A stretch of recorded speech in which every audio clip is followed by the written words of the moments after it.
Hola Juan Carlos, ¿cómo estás? ¿Cómo va todo? La Muy bien, ¿cómo última, estás, Luis Omar? muy bien, muchas Todo, gracias. todo muy bien La, desde acá. la última conversación que tuvimos quedó pendiente hablar sobre la relación del corrido con las campañas políticas en Estados Unidos. Adelantabas algunas cuestiones súper interesantes. Mira, no recuerdo exactamente qué fue lo que sí te mencioné, pero de entrada es interesante que se esté dando esa batalla así lírica o hasta cierto punto folclórica, porque significa que hay dos bandos claramente definidos, ¿no? Y que los dos eh, también de alguna manera están claramente apoyando a uno de los dos lados, ¿no? Porque siempre se había dado que algún cantante mexicano, usualmente en los últimos 30 años era Vicente Fernández, que lo llevaba a alguna de las campañas, y las campañas que lo llevaban usualmente era la campaña del Partido Demócrata, Mm, que reconocía más o hacía un servicio así de un guiño a la comunidad mexicana, pero lo que estamos viendo ahora es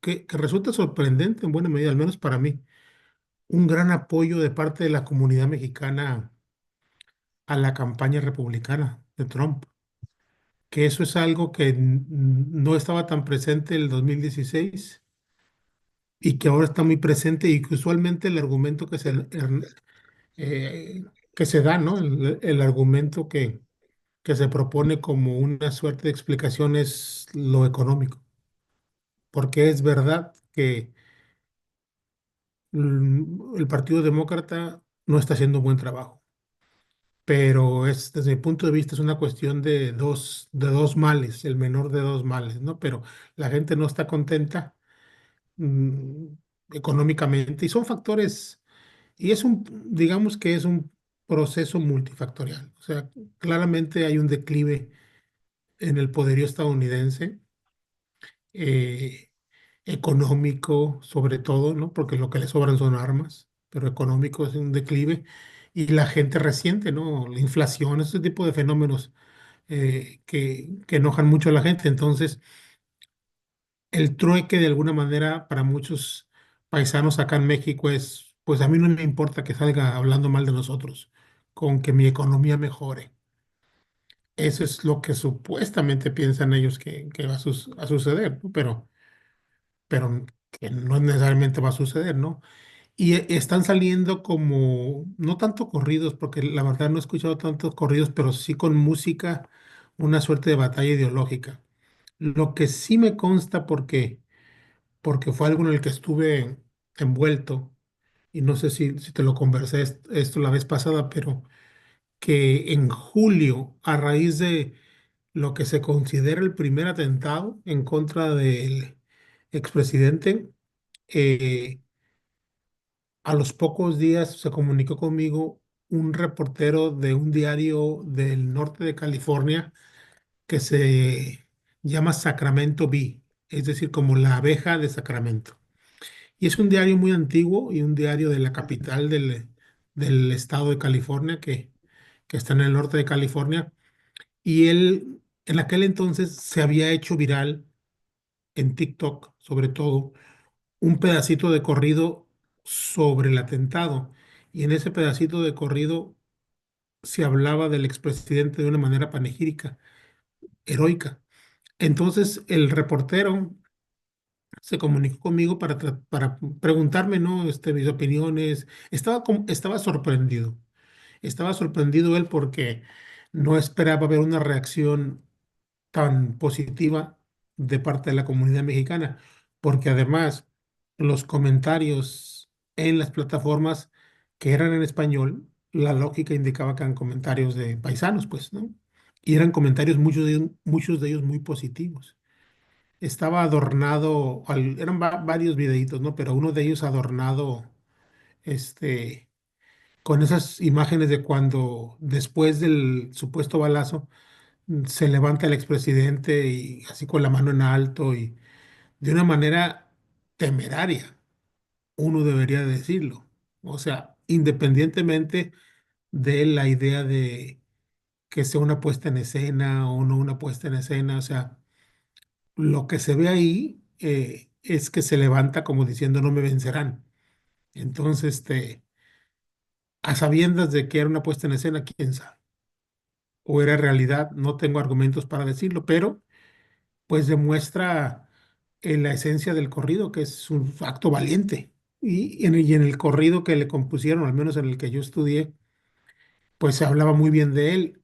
El periodista del Sacramento Bee que era un periodista de origen mexicano, chicano, eh, hasta cierto punto estaba molesto como con la comunidad un poquito, ¿no? Y trataba de sacarme alguna declaración, pues hasta cierto punto pienso yo incendiaria, ¿no?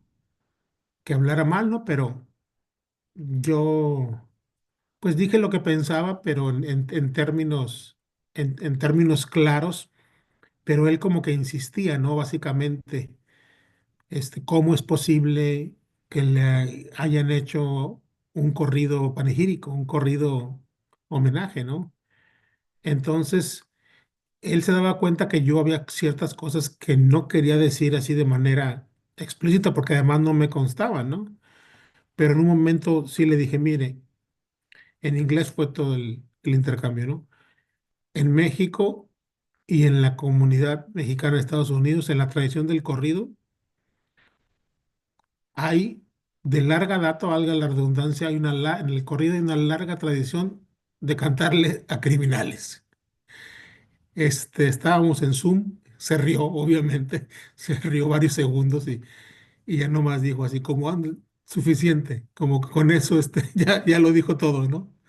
Que es verdad, ¿no? Tenemos, como tú bien sabes, desde la tradición del bandido generoso. Este, y acá en Estados Unidos, pues, uno de los primeros corridos así que podemos considerar corridos desde mi perspectiva, el de Joaquín Murrieta, que es un corrido, yo soy aquel que domino hasta leones africanos, que dice que ha matado más de 1000, que se la pasa yendo a cantinas matando americanos, no a pocos son americanos, ¿no? Entonces es un corrido de un asesino serial, si nos pusiéramos estrictos, al que supuestamente los angloamericanos le mataron a Carmelita, ¿no? A mi esposa Carmelita Cobardes la asesinaron, ¿no? Pero anda como vengándose del que se encuentre, con que sea americano. Entonces, y bandidos sociales y gente como sediciosos, tejanos, gente como Gregorio Cortés. Entonces, eso sin contar corridos de narcotráfico, ¿no? En México hay una larga tradición como diciendo, ¿por qué iba a ser la excepción un criminal más a que se le componga un corrido, ¿no? Y con eso como que quedó contento y ya tenía como su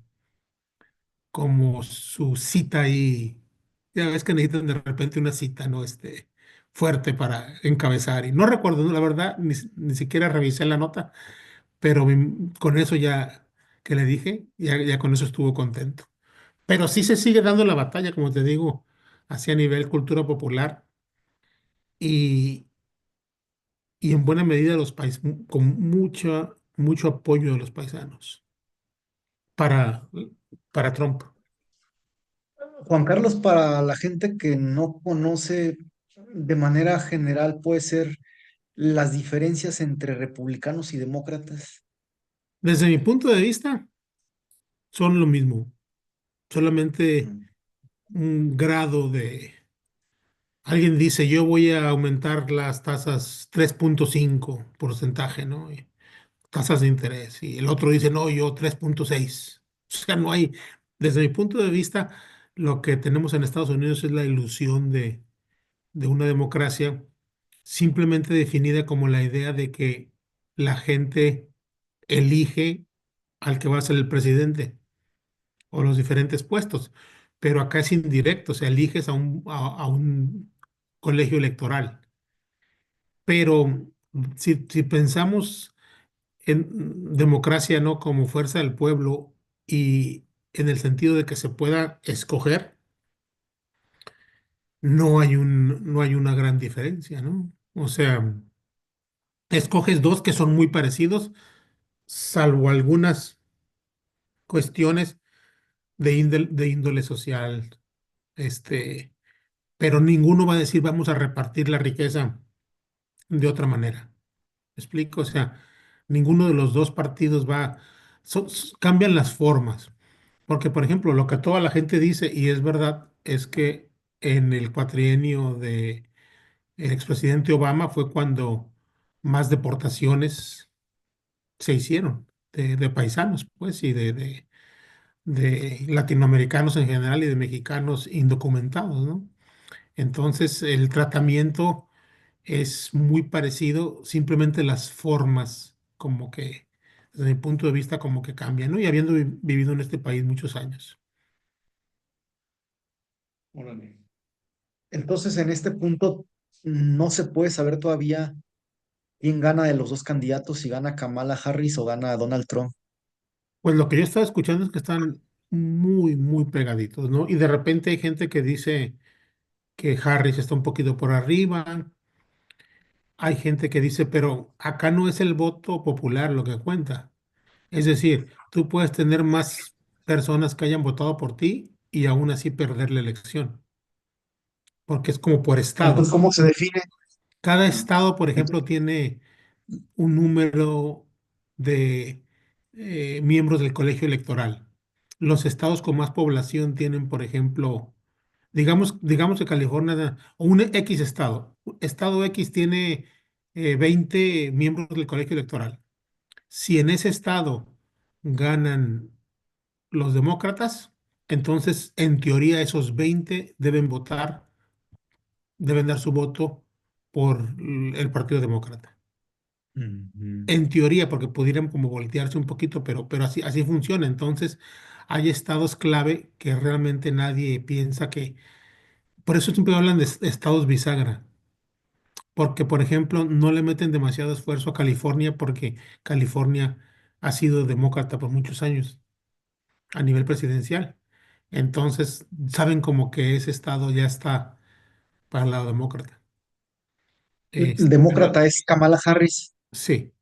Mm. Y hay otros estados que saben del sur, sobre todo, Texas, o Tennessee, así, esos estados sureños que van a votar republicano, es decir, Trump.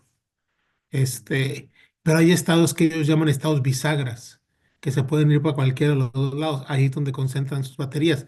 Porque como te digo, al final no va a importar exactamente que uno tenga 150 millones de votos y el otro 151. O sea, van a votar van a contar los votos del colegio electoral, que es algo bastante anacrónico, ¿no? Tú que eres historiador, pues Sí, sí.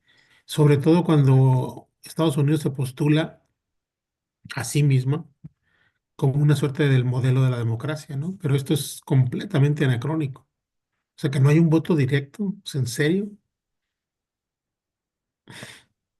Claro, claro. Ya los votos de un estado valen más que los de otro, pues en pocas palabras. Sí, y que tengas sustancialmente que ha sucedido más votos por alguien y pierda. O sea, ¿cómo reconcilias eso con la noción de democracia? O sea, desde tu perspectiva, el sistema político en Estados Unidos debería modificarse, ajustarse. Bueno, simplemente el voto directo es, es lo que hace más sentido, pues. Es decir, por mí votan cuatro y por ti votan tres, pues ¿quién gana? Pues el que votaron cuatro, ¿no? Y dejarse o sea, el voto popular, pues, que realmente sea efectivo, no, sufragio efectivo. Las elecciones son el 4 o el 5 de noviembre, Juan Carlos. Me parece que el cuatro, 4, ¿verdad? sí, Que viene siendo el lunes, ¿no? Lunes déjame. 4. No estoy seguro, no creo, ¿eh? A ver,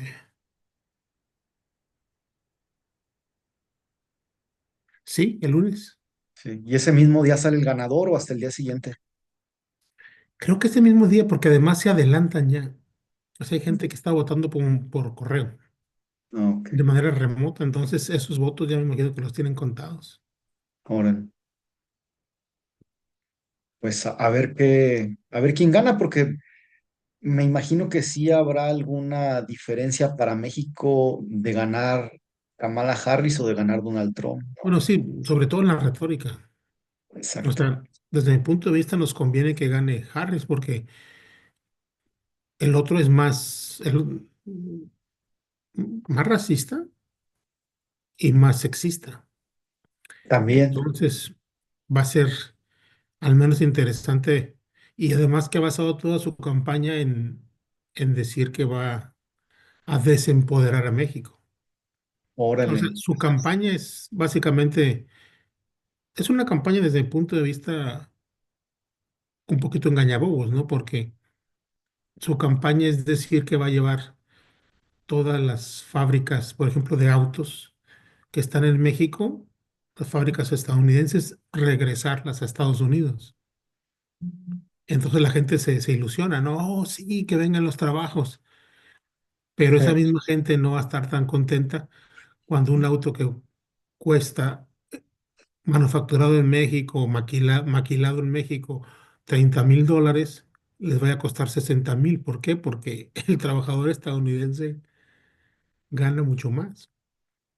O mm, sea, hay dos cosas desde el punto de vista de la economía que no se pueden reconciliar: precio bajo y salario alto. mm, Entonces la gente se molesta como, ah, todo está hecho en China. Pues sí, se puede hacer aquí al lado de la esquina, pero en lugar de $1, eso que acabas de pagar te va a costar $10. no, Y ahí la gente ya como que dice, no, no, me hago tonto ya mejor, ¿no? Pero sí, hay esta amenaza de cambiar las rutas o el hecho, por ejemplo, los autos chinos, ¿no? Que se están empezando a manufacturar en México o que llevan tiempo manufacturarnos en México, pues hay una promesa como de aplicarles una tarifa del 100% para que no entren a Estados Unidos, porque son autos aparentemente ya competitivos, pero que no puedes comprar en Estados Unidos. mm, Porque lo que harías de alguna manera sería, pues, mandar a la bancarrota a las manufactureras norteamericanas tradicionales, ¿no? La Ford, la Chevrolet y todo eso, pero pasó algo parecido en los ochentas y noventas con lo que entonces era Datsun, que ahora es Nissan y Toyota, ¿no? O sea, sobre todo ellos que manejan esta idea de la fuerza del mercado. Qué casualidad que ahí la fuerza del mercado no entra. ¿Me explico? mm, Que son ideas neoliberales, que el mercado tome su rumbo. Entonces, pues si el mercado toma su rumbo, la gente va a comprar lo que le convenga más. Pero entonces, ahí sí, tarifas, ¿no? Proteccionistas. Yo pienso que sería una relación al menos muy dura con México, porque yo sí soy de los que piensan que el expresidente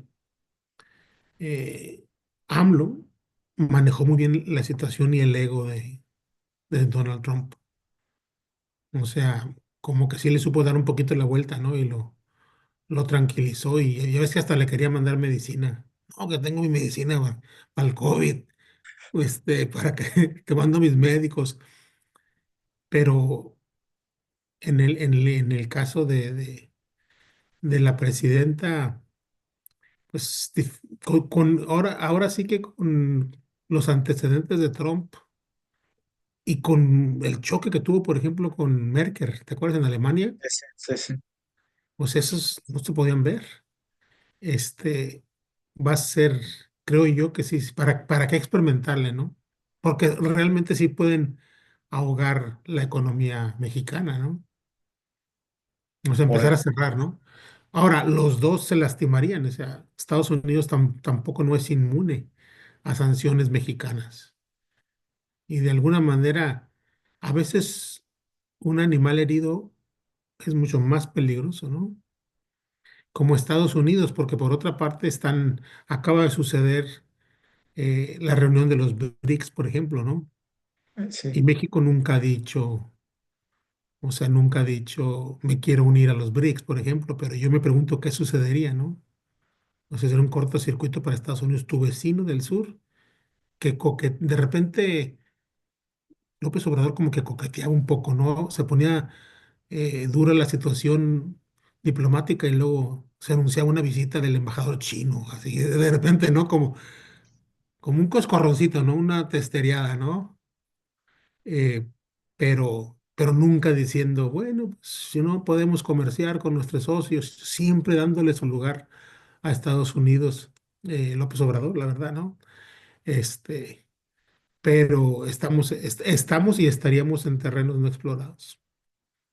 Órale, órale, interesante. Entonces, la propuesta que entiendo yo es una de las más importantes de la campaña de Donald Trump, porque lo he escuchado hablar, dice que quiere regresar empresas norteamericanas a Estados Unidos para que el trabajo sea para los norteamericanos. Esto en términos económicos no sería lo más viable porque entonces, entre varias cosas, se subirían o subirían de precio los productos, ¿es correcto? Pues sí. O sea, imagínate a alguien que gana. Bueno, tú, por ejemplo, en Guanajuato, ahí que hay tantas maquiladoras, ¿qué te gusta que sea el salario por día? No, pues creo que a la semana son 1,800. 1.800, entonces digamos $100, ¿correcto? Acá serían $1.000. Fácil, fácil, así hasta los de bajito. Imagínate entonces, los precios se van a incrementar 500%, 1.000%, o sea, no. No es viable. Esa es la parte que no les dice en los actos de campaña, por ejemplo, ¿no? Nomás les dice, vamos a traer las fábricas de acá, pero luego después, ¿cómo vas a comprar un carro tú mismo? Lo vas a fabricar, pero no vas a tener el capital para comprar un carro, que de por sí la inflación ha ido pues aumentando, ¿no? Entonces, eso es, pero no es raro porque la otra campaña también en buena medida está hecha a base como todas las campañas, a base de promesas que no se van a cumplir. Sí, claro. ¿Y tú crees, viviendo ahí en Estados Unidos, siendo académico, crees que no importa, digamos, quién gane, es irrelevante desde esta perspectiva, pero crees que consideras que escándalos mediáticos como el de Puff Daddy sí tengan un impacto real en las elecciones? No, no tanto realmente, pero yo sí pienso que sí importa, porque sí la pasarían peor los paisanos, Mm, porque había ciertos discursos que, que la gente no se animaba a decir o a mostrar ciertas acciones, de hecho, ¿no? Entonces yo pienso que sí hay una diferencia en cuanto a mexicanos viviendo en Estados Unidos, que la gente se acostumbró como a ser hipócrita un poquito, seguían siendo racistas, pero no lo verbalizaban. ok, Y con un presidente francamente racista, como que se empoderan. Entonces, en ese sentido, yo pienso que sí nos iría mejor a los mexicanos en Estados Unidos, con Harris, ¿no? O sea, que afectarían, pero de otra manera. Esos crímenes de odio que se empezaron a dar, crímenes de odio, ¿no? La gente se sentía envalentonada para decir, por ejemplo, ¿y por qué estás hablando español? Y aquí es Estados Unidos. Que esas cosas como que se habían hecho políticamente no correctas ya tenían 20 años, pero antes del 2016. Y luego el 2016 vemos cómo se incrementa. ¿Por qué? Pues porque el presidente está haciéndolo él mismo, ¿no? Hablando y discriminando y diciendo básicamente que los mexicanos son una bola de asesinos y criminales. Entonces hay órale, gente que ya está proclive a creérselo y que se mordía la boca porque había un clima donde había una, una reprobación social a manifestarlo, pero que viendo a su modelo a seguir, dicen, pues si él lo dice, yo también lo digo. En ese claro. sentido sí nos afecta. Sí, sí, si yo lo hago, pues me protege, digamos, el discurso oficial, ¿no? Sí. Lo justifico desde ahí. Oye, Juan Carlos, hablando del corrido, eh, ya ves esta situación que pasó hace unos días en Guerrero, hechos pues de violencia, pero mi pregunta es la siguiente, es que muchos de los personajes de estos que detuvo el gobierno mexicano, resulta que son de Centroamérica. ¿Crees que en ese sentido la incursión, aparición ya visible de centroamericanos en esta pugna violenta, pues el narco en México, tal, ¿crees que termine impactando la narrativa del corrido? O sea, que de pronto empecemos a escuchar corridos dedicados a capos centroamericanos que están en México o una cosa así. Bueno, esos corridos ya existen, pero no se consumen en México. O Ujú. sea, tienen sus narrativas, tienen sus corridos, porque además, como tú lo has estudiado, pues, eres la persona que más ha estudiado esto desde mi punto de vista, ese transnacionalismo, ese imperialismo cultural mexicano, o sea, los mismos que les cantan al crimen organizado en México van allá también y dan privadas y componen corridos igual, igual les pagan sus $50,000, $60,000 por corrido, entonces, pero no tienen un gran, o sea, no se escuchan, pues no tienen gran difusión, no pegan en México porque nadie los conoce, ¿no? Que la banda del Petén, por ejemplo, ¿no? Sí, Pues sí. no, ¿no? Pero por otra parte yo pienso que ya desde los noventas ya veíamos presencia centroamericana, o sea, acuérdate que después de los 80 quedaron, no voy a decir millones para no discriminar, pero miles y miles de personas con acceso a armas en Centroamérica y con entrenamiento militar. O sea, Exacto. que habían sido parte de la guerrilla, que habían sido parte del ejército, con armas y con conocimiento de cómo echar trancazos. Y muchos de ellos después sí se oía, ¿no te acuerdas cuando lo de los Zetas? Se oía la presencia, se decía, no, hay caiviles también, ¿no? Exacto. Entonces, este tipo también yo he escuchado que de Guanajuato, que se contrata mucha gente de Centroamérica como una suerte de entrenadores de otros que les enseñan a pelear, ¿no? A otros, a los locales, ¿no? Entonces, eso ya ha sucedido. Pero no creo que se vaya a hacer este, eh, muy popular. Pero hay otro jugador que poco a poco va surgiendo en el imaginario y que ahí sí no tengo idea de cómo vaya a resultar. Esta banda que se menciona de repente venezolana, Tren de Aragua, que la escucha uno en el contexto de Nueva York, así en pequeñas noticias de Nueva York, que tomaron, o de Colorado, que tomaron un edificio de apartamentos y dijeron que les tenían que pagar renta a ellos, y luego también en México, y que aparentemente funcionaban en la ruta migratoria, y poquito a poco se oye mentar más a ese grupo, porque además parece que son muy osados. Entonces ahí sí no sé qué tanto esperar con este nuevo jugador, que además pueden aprovecharse de un contexto mayor aún al que ha habido en décadas anteriores de división, ¿no? O sea, el que para mí sigue siendo el principal o la noción del principal grupo delincuencial, que es el de Sinaloa, fraccionado, ¿no? Entonces ya eh, n- n- desde mi punto de vista, no encontraría la resistencia o la unidad que podían haber encontrado antes, ¿no? Y se les van a seguir haciendo sus corridos, pero desde mi punto de vista también el gran imaginario sigue siendo Sinaloa independientemente, ¿no? Es decir, los corridos de los sinaloenses. Porque a pesar de, por ejemplo, ¿no? Tú ves, hace rato mencionaste que querías hablar de el- la producción de Conríquez, ¿no? Ahí tú ves que está dividida, que va cambiando el número, ¿no? 20, luego que extenden, versión extendida y que versión de lujo, pero digamos que hay unos veintitantos corridos.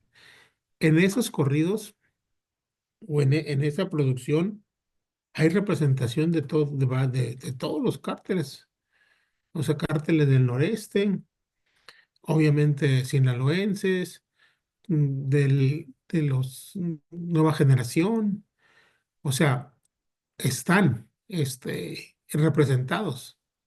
Los mismos que le cantan al Pacífico también le cantan al centro de México, pero en buena medida los que pegan son los que reflejan el Pacífico, no necesariamente o solamente Sinaloa, pero Sinaloa y también un poquito Sonora, ¿no? Esos son los que están en el imaginario. O sea, eso Sí, no lo veo fácil de que cambie. sí, totalmente, porque además lo que tú refieres, esta lucha pues que hay en Sinaloa, yo veo también en términos culturales muy complicado que por ahí vayan a entrar otros grupos, porque la gente de Sinaloa en sí es gente, tú sabes, con una identidad muy fuerte, pues. Entonces, son pues muy unidos, en fin.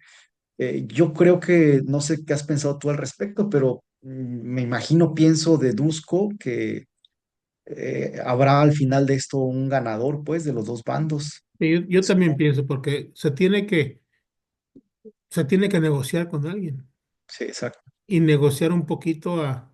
Ya ha habido un poco claves de la nueva presidenta, ¿no? Que decía, no, pues antes del secuestro o la captura Exacto. no sucedían este tipo de violencia. Entonces me imagino que la meta va a ser regresar a esta Pax narca que le llaman, ¿no?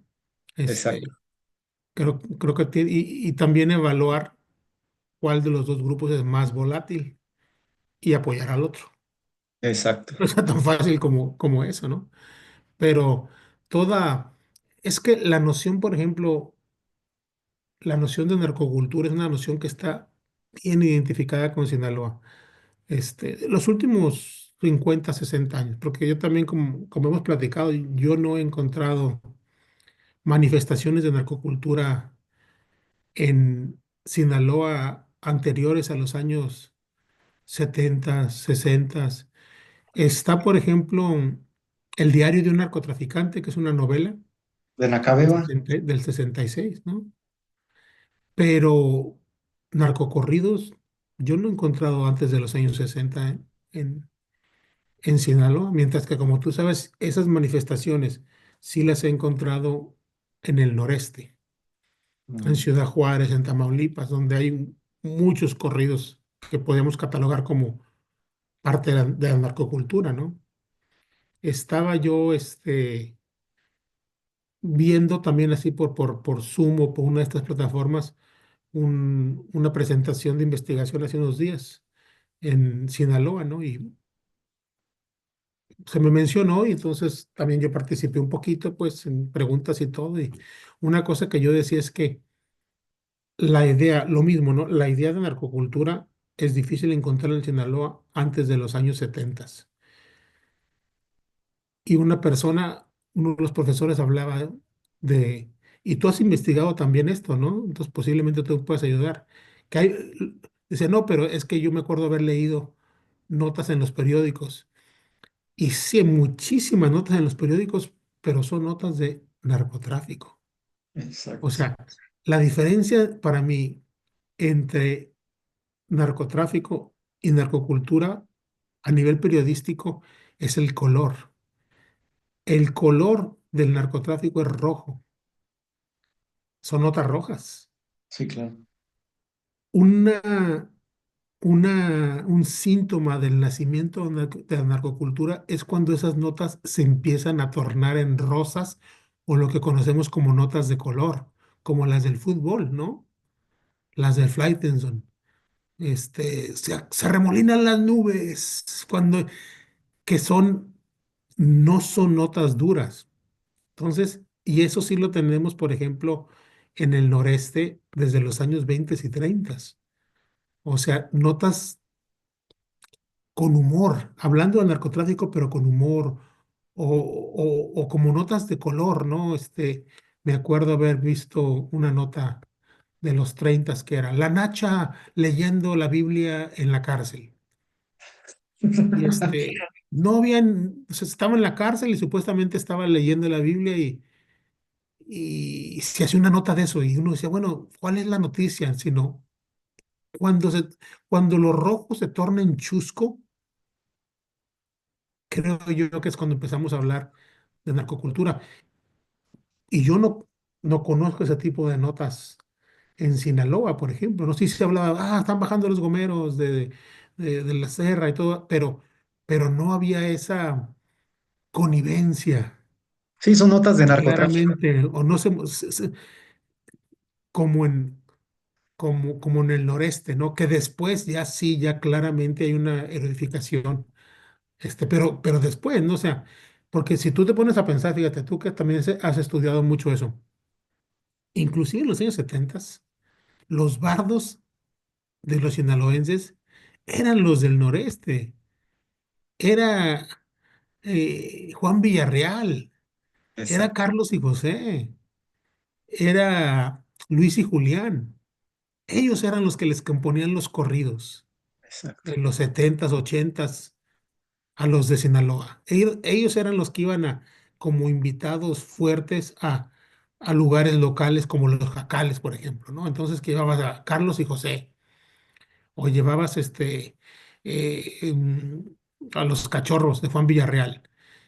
Y después como número, así acompañante al final, algunos de los locales, ¿no? Los bullangueros de San Antonio, que después fueron los intocables, ¿no? Pero ellos eran como los aprendices, o a Pepe Cabrera de repente, algunos de los grupos de Pepe Cabrera, pero los principales, si te pones a pensar tú, los principales bardos fueron ¿no? del noreste. Y Paulino Vargas de Durango, ¿no? Que trabajaba temporadas enteras en Culiacán. Sí, pero fíjate, el caso de Paulino Vargas es alguien que adoptaba una identidad norestense, que sería como la excepción, pero él iba disfrazado de norestense, ¿no? Él era Bronco de Reynosa. Entonces, él es uno de los que les componía, pero por ejemplo, Juan Villarreal, pues muchos corridos, Carlos y José, y de repente uno escucha corridos. Me estoy refiriendo a la gente de los 70, sinaloenses de los 70 y 80, y cuando ven los autores de los corridos, no son autores locales muchas veces, son autores del noreste. Y poco a poco se va desarrollando, digamos, la industria propia. Pepe Cabrera va tomando más fuerza, grupos locales, pero lo que es así como la arqueología del narcocorrido en, en Sinaloa la gente se va hasta los 80, si acaso. O sea, no hay esa 70, ¿no? Con Pepe Cabrera, pero no hay una tradición, o al menos yo no la he encontrado, una tradición de narcocultura per se. Hay como ciertos actos, ¿no? Que uno identifica con narcocultura, como esta idea del disimulo, ¿no? La práctica del cohecho en la sierra. Pero dice uno, bueno, si hay una gran tradición en Sinaloa, si pensamos en Francisco Monzón, por ejemplo, ¿no? El de Valente Quintero, el autor del Pidio Paso, este, eh, una gran tradición que también nos lleva a corridos de Rey de Sinaloa, ¿no? Heraclio Bernal. ¿Cómo es que no se compusieron más corridos a la actividad del narcotráfico en los 30, 40, 50, 60? O sea, eso es algo que a mí siempre me ha intrigado. Y si se compusieron, ¿por qué no permanecieron? ¿Dónde están? Mm. Porque tampoco podríamos decir, ok, no tenían un gran acceso a la industria discográfica, como si era el caso en el noreste, Ah, que cruzaban y podían grabar, ¿no? Pero ¿dónde están esos corridos? Y la gente podría decir, bueno, posiblemente la gente se inhibe a componer corridos con nombre, pero tenemos